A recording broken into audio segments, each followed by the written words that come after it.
We begin now with judicial matters. The Federal High Court in Abuja has resumed hearing in the trial of 5 suspects accused of carrying out the 2022 attack on St. Francis Catholic Church in Owo, Ondo State. Now, the defendants, Idris Omeza, Al-Qasim Idris, Jamiu Abdulmalik, Abdulamil Idris, and Momo Otuo Abubakar, are standing trial before Justice Emeka Onwite. They're facing 9-count charges bordering on terrorism and mass murder in connection with the attack, which claimed the lives of over 40 worshippers and left more than 100 others injured. All 5 suspects had earlier pleaded not guilty to the charges. Our new Central Judiciary correspondent, Joshua Imurai, is standing by at the Federal High Court in Abuja and now joins us to give us more details. Joshua, the trial kick-started last year. What is the current state of the proceedings, and has any witness testified so far?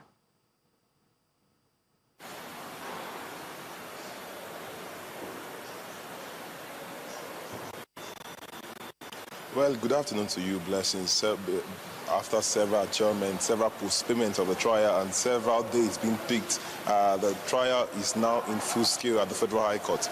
Late last year, particularly December, the counsel representing the DSS, that is the person of Ayodeji Adedikpe, brought forth a witness. This witness is said to be a Catholic priest who was the presiding priest of the St. Francis Catholic Church that was attacked in 2022 in Owo. And the senior advocate of Nigeria representing the DSS led Ayodeji Adedikpe, that is the president of Ayodeji Adedikpe, led the Catholic priest in evidence, and the Catholic priest testified in the court on how the attack happened that day.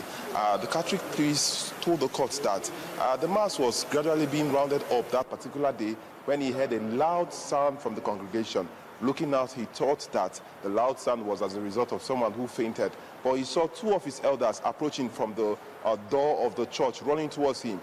And the elders told the Catholic priest that the church was under attack. And the Catholic priest, refusing to take heed and maybe hide in the process, he was forced by 2 of those elders who told him to take heed alongside some of the children in that particular church that the attack happened. And afterwards, a few moments later, the same Catholic priest told the court that a few moments later after the attack, he was approached by some of the elders of this church who told him that the attack was over. And he came out and he saw so many dead bodies, and for a fact that his choir master was shot on the chest, and several bodies was littered around the church that particular day. And the court took account of all this all the testimony of the witnesses that they told the court as a result of the attack that happened on that particular day. Blessings. Testimony from the witness, I must say, Joshua. But do we have a clear line of sight of the direction of the case today?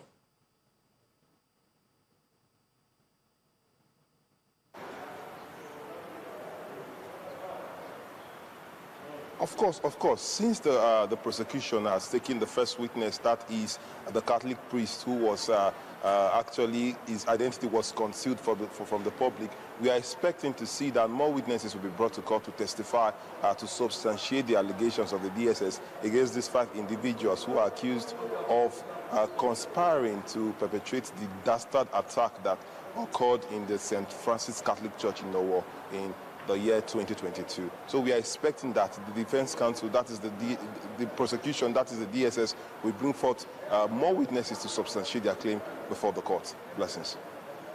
All right, Joshua Murai there with the update on the court proceedings, and definitely we'll look forward to seeing how this turns out. In the meantime, bandits have killed 5 persons in a fresh attack on the Otobi community in Otupo local government area of Benue State. Among the victims is Igbagbe Ochi, a House of Assembly candidate for Otupo Akwa State constituency on the platform of the People's Democratic Party in the 2019 general election. This attack, which happened at about 1 a.m. on Tuesday, followed a Sunday night kidnapping attempt at Eku Orao Daba in Otobi, foiled by the Community Volunteer Guards commander, Ocheme Jackson, and his team, prompting a high security alert in the community. Local sources confirmed that the community has been singled out by suspected herdsmen for attacks following the killing of 13 persons on April 15, 2025, and another attack that claimed 3 more lives in May 2025. Now, when contacted, the president of Otobi Community Development Association, John Ayebe, said the attackers came through the railway station bridge from the Ijami part of Otobi and headed to where the victims were seated, not far from a transformer junction. Now, in Kogi State, barely hours after a joint security operation across Kogi Forest on Saturday, gunmen launched coordinated revenge attacks on the Obajana community, including the divisional police headquarters on Sunday night. The attackers were, however, repelled by security operatives after hours of intense gunfire. The police confirmed that one volunteer security officer was killed, while several others sustained injuries. News Central's correspondent, Mono Balagbubu, reports.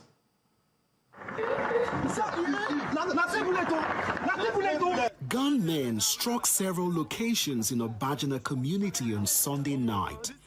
The attack began between 8 and 9 p.m., stretching from the Ejiri axis to the divisional police headquarters at First Gate. Security operatives on ground swiftly engaged the attackers, forcing them to retreat after a prolonged exchange of gunfire. A sniper cell of them came in to engage my men to see if they can induct subterfuge against them. They met a party they didn't anticipate yesterday. It was counter drills. We're not in a haste. Those people arrested are assets to us now. Residents, some of whom spoke anonymously, say the confrontation lasted for hours, leaving many trapped indoors.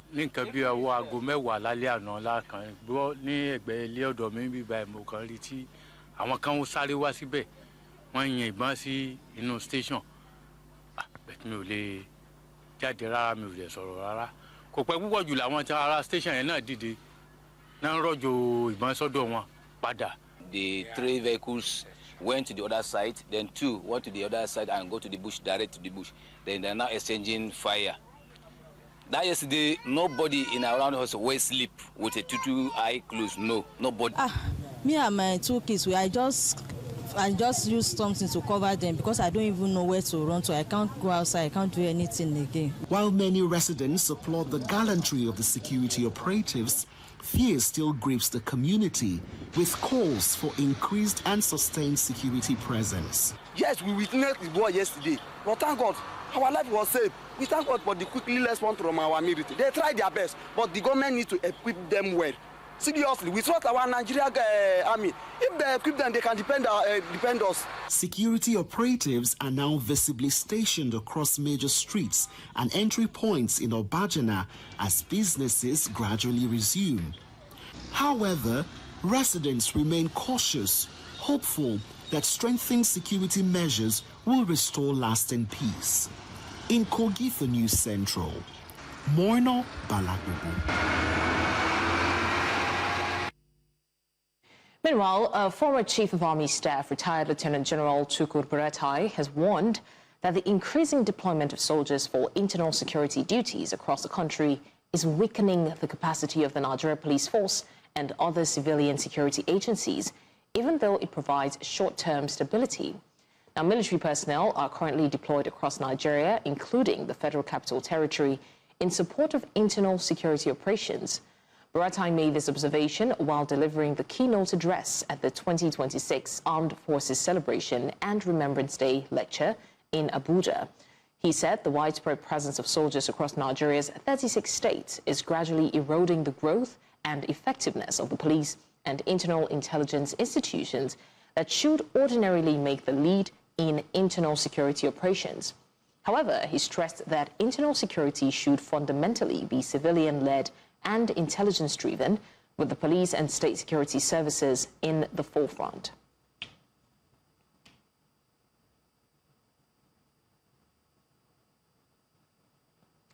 Still talking about security, Nigeria's Chief of Army Staff, Major General Shaibu Waidi, has pledged the continuous commitment of the Army to promoting national cohesion and restoring peace back to troubled communities. General Waidi, represented at the event, made this known in Wase local government area of Plateau State at the commissioning of the Chief of Army Staff's Special Intervention Project, the construction of a 7.5 kVA solar-powered and fully equipped administrative block and library at the government secondary school, Wase. News Central's Chizoba Aniwe files this report. The commissioning of the project began with a courtesy call by the representatives of the Nigerian Army on the Emir of Wase. In the name of God, for His glory, and to the benefits of man. The projects form part of the Army's non-kinetic measures in maintaining social cohesion and supporting host communities with impact infrastructure that will benefit the lives of residents. This event also honors senior officers who, through dedication to service, have risen to the rank of Major General. This has significantly contributed to our non-kinetic efforts in managing the country's security challenges. And I am glad to note that our experiences have been positive so far. The Nigerian Army says that this gesture is one out of several ways that it aims to maintain national security. Today's event forms a part of the Nigerian Army's effort in entrenching a whole of society approach to achieving national security objectives. As we hand over this facility today, let it serve as a symbol that the pen and the sword can work together to combat a brighter future for Nigeria. Representatives from the benefiting community expressed their views on the gesture. I call on the principal and other staffs of this institution to use this edifice to the betterment of the students, our children here in Wase. You have long been partners of the educational sector, for which we rely upon you to have a faith and to have a safe and secure schooling environment. This initiative has addressed a long-standing infrastructural challenges in the area of education and in government secondary school Wase in particular. Climax of the event was a symbolic presentation of learning materials to students and teachers from the 4 districts of Wase local government area. In Plateau State, for News Central, Chizoba Aniwe. You're live with us on the 12 report. We take a break now. When we return, Agbakoba demands overhaul of health regulatory framework over alleged medical negligence. This and many more after the break. Stay with us. Many thanks for staying with us. Now let's talk politics. The Rivers State House of Assembly seems to be divided over its impeachment process against Governor Simeola Fubara and his deputy, Ngozi Odu, on allegations of gross misconduct. This comes as 2 members of the House addressed the media on Monday, appealing to their other colleagues to temper justice with mercy. The House Minority Leader, Silvanus Nwakwo, representing Omuma constituency, and Peter Abbey of Degema constituency at the briefing, called on Governor Simeola Fubara to embrace peace and the rule of law. Gentlemen, you are all aware that the Rivers State House of Assembly issued a notice of impeachment on the governor of Rivers State, Sir Simeola Fubara, and the deputy governor of Rivers State. But we have called this press conference to appeal to our fellow colleagues to temper justice with mercy and to see how we can resolve this matter apart from the impeachment proceedings. That is why we are here this morning to appeal to the conscience of our fellow colleagues, having listened to so many pleas, calls from our elders and leaders, both within and outside the state, begging for leniency. We are begging, calling our colleagues to reconsider our step and see how this matter can be resolved amicably, even though the governor and the deputy governor has infringed on the Constitution. But the governor, yes, he has infringed on parts of the Constitution, but we are human beings, and we, as people, as members of the 10th Assembly, we want to plead with our colleagues to please reconsider. This, you know, we have received calls from leaders, from people in River State, outside River State, and we see that you don't raise the axe and swing it as you raise it. So we plead with our colleagues to reconsider, to please reconsider, provided the governor too has a role to play. He too must make sure he doesn't infringe furthermore on the Constitution. So that will bring an amicable settlement to the whole thing. The All Progressives Congress, APC, has formally flagged off its e-membership registration exercise in Borno State, marking a significant milestone in the party's ongoing efforts to digitalize its membership structure and deepen internal democracy. The exercise was inaugurated at the APC State Secretariat in Maiduguri by the state governor, Professor Babangana Zulum. Zulum says that the initiative is a critical step towards building a credible, transparent and sustainable party system, adding that strong internal democracy remains the foundation for effective and stable governance. Expand our membership. I just had about 2 days or 3 days ago where the governor of Enugu State has said that they want to reach 2 million voters registers, APC registers in Enugu State. So Enugu can register 2 million.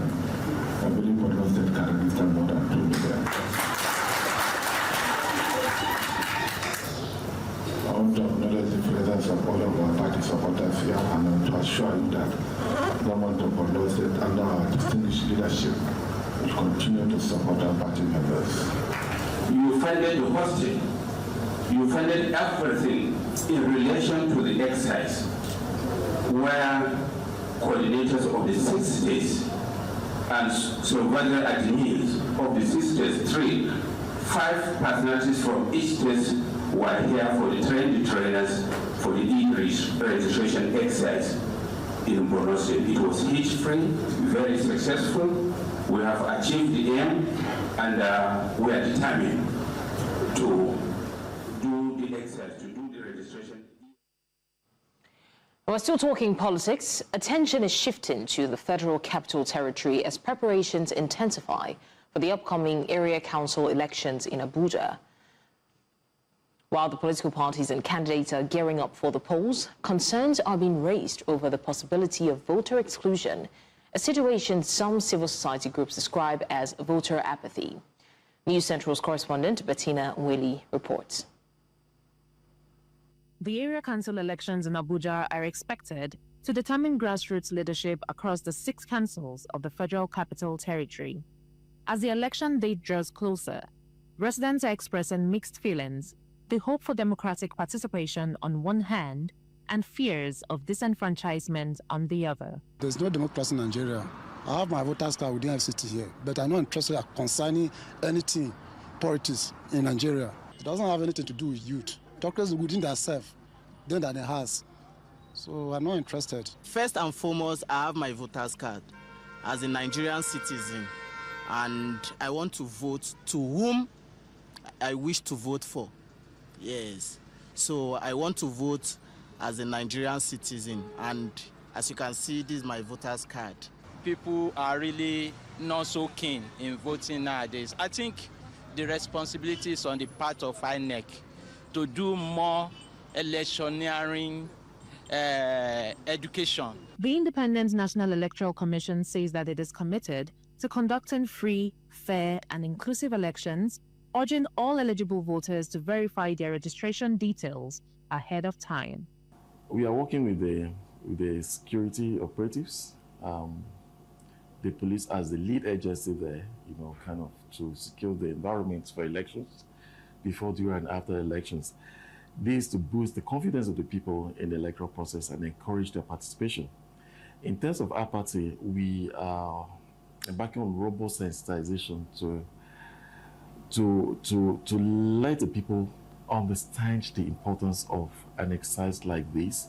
On the part of the Commission, we have a mandate to ensure that the elections, is credible, is fair and inclusive. With the polls fast approaching, all eyes will be on electoral authorities and stakeholders to ensure that every eligible voter is given an equal opportunity to participate in the democratic process. In Abuja, for News Central, Bettina Nwili. And to health matters, Senior Advocate of Nigeria, Dr. Olisa Agbakoba, has raised alarm over what he describes as a deepening medical negligence crisis in Nigeria, calling for an urgent overhaul of the country's health regulatory framework. Reacting to the reported death of Nkanu Nnamdi, one of the twin sons of renowned author Chimamanda Ngozi Adichie, Agbakoba said the tragedy highlights systemic failures in hospital oversight and patient safety. He noted that drugs such as propofol require strict monitoring, warning that overdose can result in fatal cardiorespiratory failure. While commending the Lagos State government and the hospital for cooperating with investigations, Agbakoba stressed the need for independent and transparent probes. He urged the immediate creation of strong regulatory institutions, reinstatement of chief medical officers, and comprehensive legal reforms to prevent further avoidable deaths. And now back to judicial matters. The Edo State High Court has ordered the remand of several youths arrested over last weekend's protests in Ekpoma, Eson West local government area. The suspects were arraigned following an application by prosecutors seeking a 14-day remand at the Ubiaja Correctional Center, which the court approved. Authorities accused the youths of armed robbery and looting allegedly carried out during the protest. Tense scenes played out in court as some defendants and their relatives became emotional, while those remanded were led away. The protests, driven largely by youths, erupted over rising cases of kidnapping and insecurity in Ekpoma and drew wide attention online. Officials insist that while peaceful protests are lawful, criminal actions will face prosecution. Were brought in here from Ekpoma, rising from the protests, that actually happened around Ekpoma area, and none was granted bail. But the presiding judge, Justice Williams Asegbemi, has directed that formal bail application be brought before the High Court at Ubiaja. So, and in the interim, the suspects are to be remanded at Ubiaja. Okay, so that's just.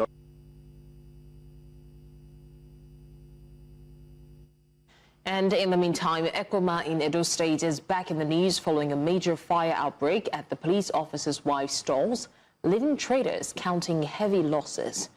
Billions of naira worth of goods were destroyed as the inferno razed more than 25 shops at the market. Confirming the incident, the Edo State Police Public Relations Officer said the fire broke out shortly after electricity was restored to the area by the Benin Electricity Distribution Company. According to the police, a spark from one of the shops ignited the blaze, which rapidly spread to adjoining stalls. Officers working with members of the public were able to contain and extinguish the fire before it spread further.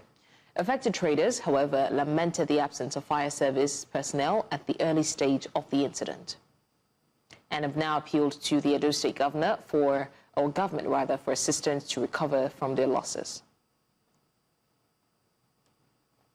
The United Nations High Commissioner for Refugees says at least 21,807 foreign refugees and asylum seekers fleeing violence in neighboring countries remain unregistered in Nigeria.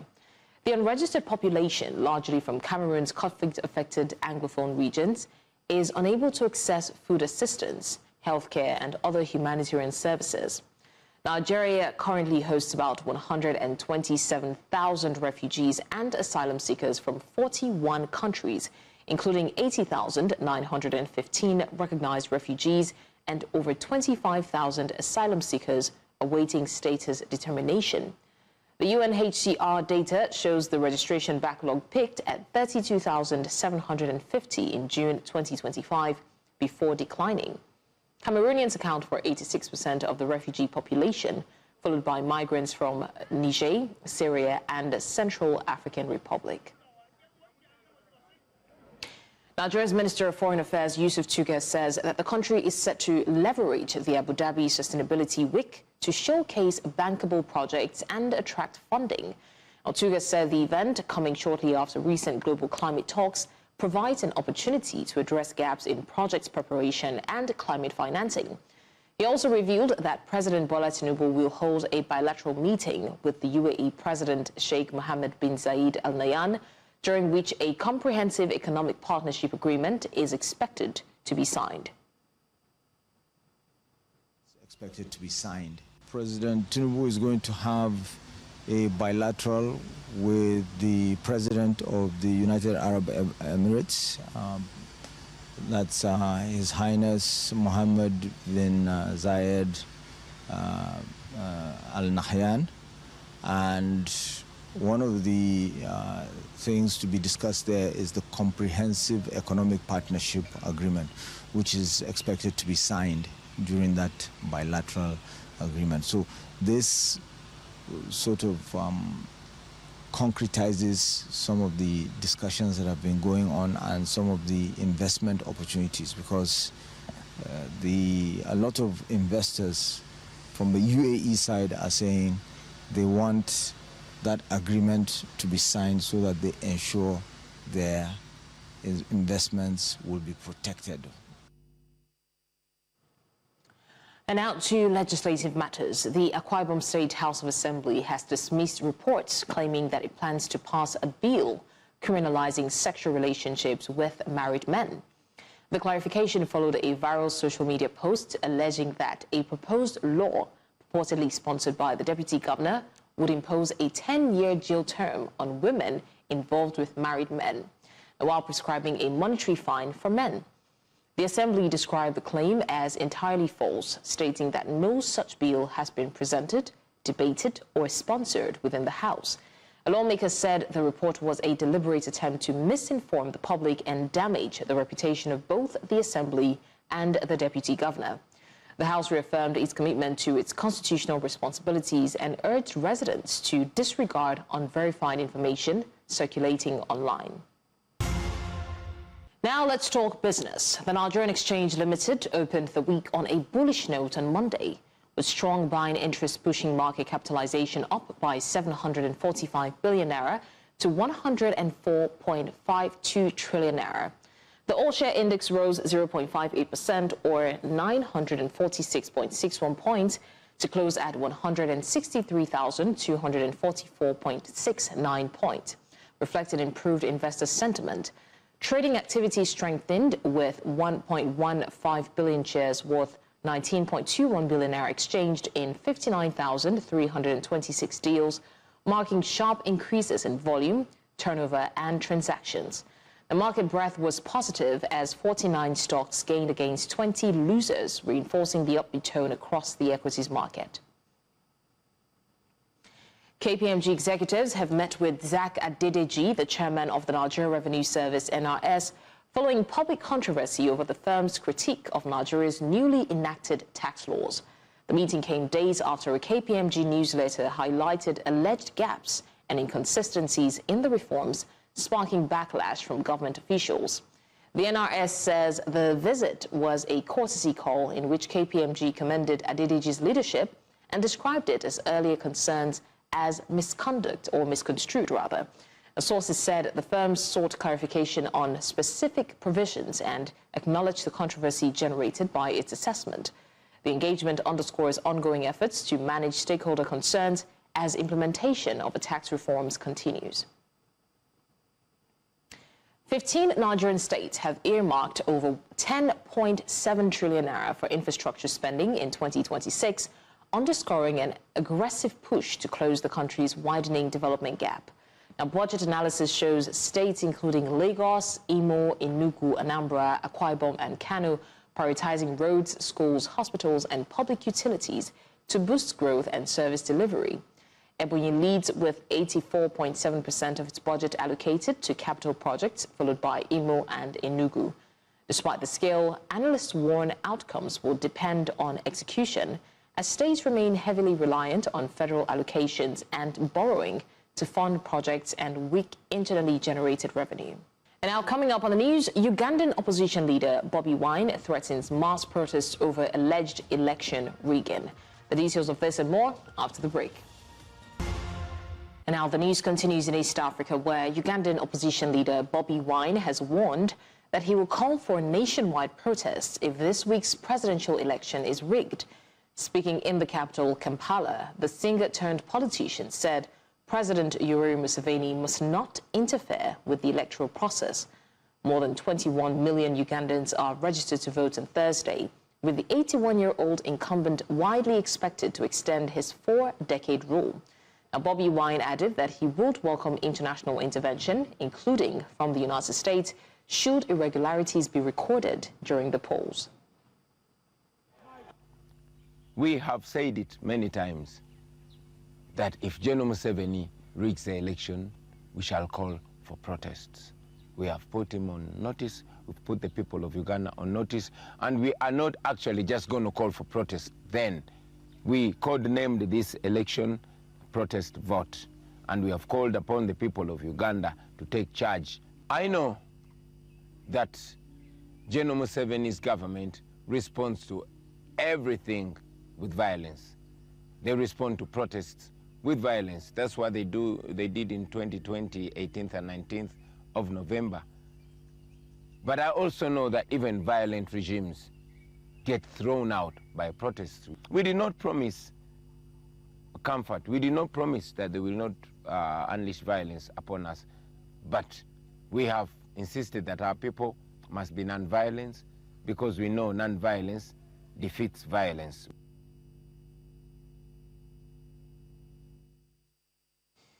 Now, outside the shores of Africa, the United States Department says it has revoked more than 100,000 visas since President Donald Trump returned to the White House, a record high as part of an intensified immigration enforcement push. Officials say the surge in cancellations represents a roughly 150% increase compared with last year, with nearly 8,000 student visas and around 2,500 specialized work visas among those affected. Authorities describe the move as a targeted effort to uphold U.S. law and public safety, pointing to reasons such as visa overstays and criminal offenses, including driving under the influence, assault, and theft. Some visa recipients and international communities have expressed concern about the scale of the crackdown, particularly its impact on students and skilled workers. United States President Donald Trump has announced a 25% tariff increase on any country doing business with Iran, saying the measure takes immediate effect as Iran's deadly crackdown on anti-government protests continues. Despite public threats, both Washington and Tehran confirm renewed contacts between Iranian officials and Trump's envoy, Steve Witkoff. Now, Iran's foreign minister says the country is not seeking war, but is prepared for one. Rights groups say at least 648 protesters have been killed since demonstrations began on the 28th of December, with many more injured. Authorities have also imposed an internet shutdown lasting over 96 hours. Iran is under severe U.S. sanctions, facing a collapsing currency and inflation that has pushed food prices up by 70%.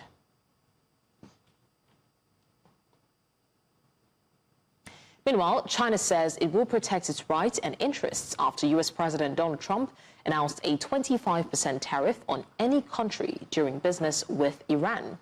The tariff comes as the violent protest against anti-government intensifies in the country, leaving over dozens injured and many more dead. China's Foreign Ministry spokeswoman Mao Ning reconfirmed and reaffirmed that there are no winners in a tariff war, and China will resolutely safeguard its legitimate rights and interests. 正如我刚刚所说，对于关税问题，中方的立场是非常明确的。我们始终认为关税战没有赢家，中方会坚决维护自身的正当合法权。我们正在密切关注伊朗局势的发展，我们会采取一切必要的措施，保护中国公民的安全。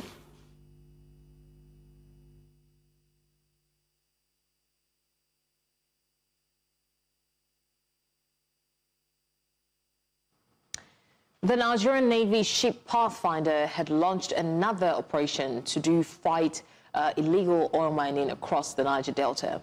And this operation, christened Operation Delta Sentinel, is a continuation of the Operation Delta Sanity 2. And News Central's Biola Festus joins us at the NRS Pathfinder for more. Biola Festus, what's the update that you can give us from the NRS Pathfinder officers, please? Good afternoon, Blessing. So we're still at the venue where the new operation was just launched. Now this operation is continuation of the Operation Delta Safe 1 and 2. Now, according to the operative, they have improved that operation, which sought to fight against oil theft and, of course, illegal bunkering activity. They did display some of the sophisticated equipment and, of course, weapons that they are going to be deploying to fight this oil theft. This is also in a move to increase Nigeria's crude oil production. Don't forget that the Niger Delta is the hub for this oil production, for this crude oil production, of course, which contributes majorly to the Nigeria's export of goods. So this operation seeks to sanitize the Niger Delta region and, of course, to rid it of oil thieves at all costs. All right, Biola Festus there on Niger Delta's security. Well, that said, the Super Eagles of Nigeria have stepped up preparations for their highly anticipated 2025 Africa Cup of Nations semi-final showdown against host Morocco in Rabat. Now, the head coach, Eric Chell, and midfielder Alex Iwobi faced the media at the official pre-match press conference, expressing confidence and focus as Nigeria chase a place in back-to-back AFCON finals. Now, the team is scheduled to wrap up preparations later today with a final training session at the Mohammed Football Complex, Pitch 10. With expectations rising, all eyes are on Rabat ahead of this blockbuster encounter. Now, our sports correspondent, Udoka Onjoku, is standing by with more updates. Udoka, what is the update that you have for us? What was the key message from Eric Chell at the press conference? Thank you very much, Blessings. Yes, looking forward to that game. Eric Chell made it clear that his team is fully focused ahead of the game against Morocco. He wants to do everything that he can to ensure that they win that game. Alex Wood was also asked questions about his performance and the team in general and what changed, because the team didn't get to qualify for the World Cup, and now it feels like they are in beast mode, beating everybody that has come their way.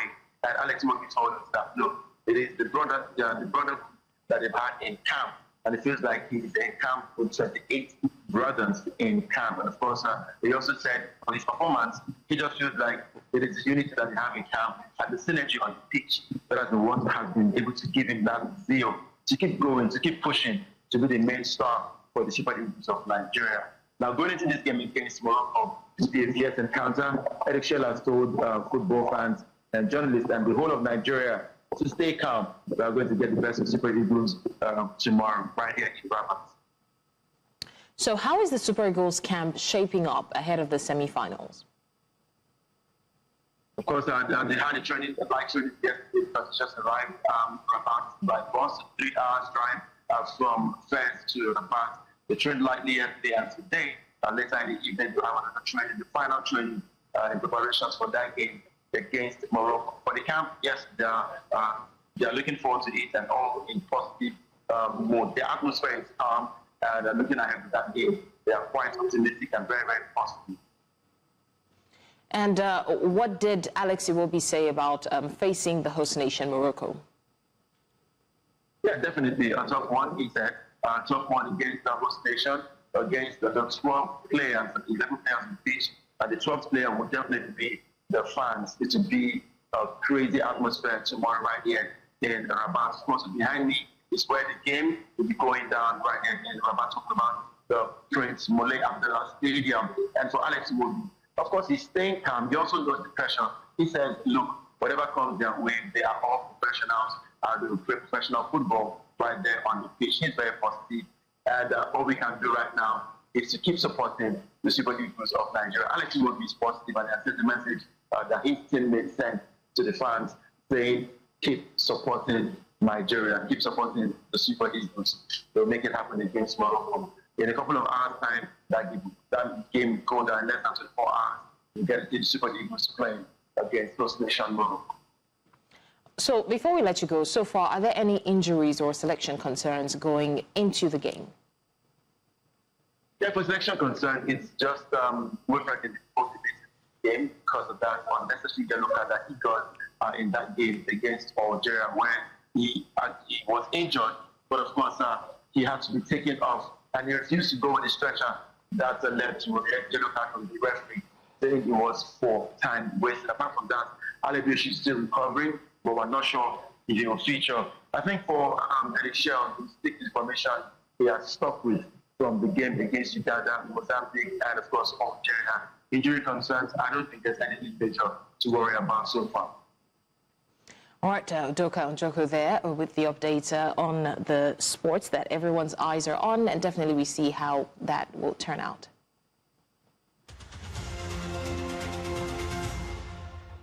Now, this is concerning.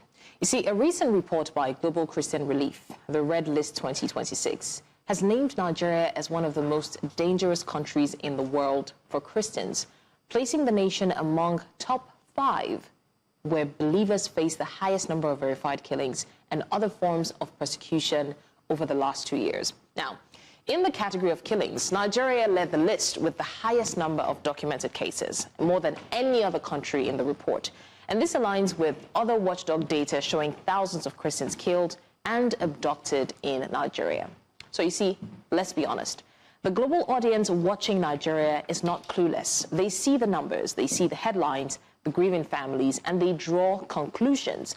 Now, whether we describe the violence as terrorism-related, banditry, general insecurity, when international reports consistently highlight the killing of Christians in large numbers, the perception is already locked in. Nigeria comes across as unsafe, unstable, and unable to even protect its own people. And here's the hard truth. Constant denial does more damage than the accusations themselves. So when every new report lists Nigeria among the most dangerous places for Christians, insisting that the violence affects everyone does not erase the image, even if that is the truth. Villages attacked, churches burned, communities displaced, lives lost. These are the visuals the world responds to, not whether or not it's a Christian or a general Nigerian problem. So this should not be a semantic debate about whether the violence is religious or whether it's not. If Muslims, Christians, farmers, traders, and children are all victims of the same level of insecurity, then the real issue is the failure to actually stop the violence, period. You do not fix Nigeria's image by arguing with statistics. You fix it by stopping the killings in general, again, regardless of whether it's religious related or just a general Nigerian problem. And until that happens, no amount of explanation will override what the world is already seeing. The statistics don't lie, and that's your postscript. Well, that said, that's all on 12 Report today. Remember, you may send your eyewitness report to the WhatsApp number on the screen because we want to see what you see. Do also follow us on social media. We are at News Central TV. You can watch News Central live on DSTV channel 422, GoTV channel 23, Star Times channel 274, Avo TV, and of course, live on YouTube. Many thanks for watching. I'm Blessings Wasugu.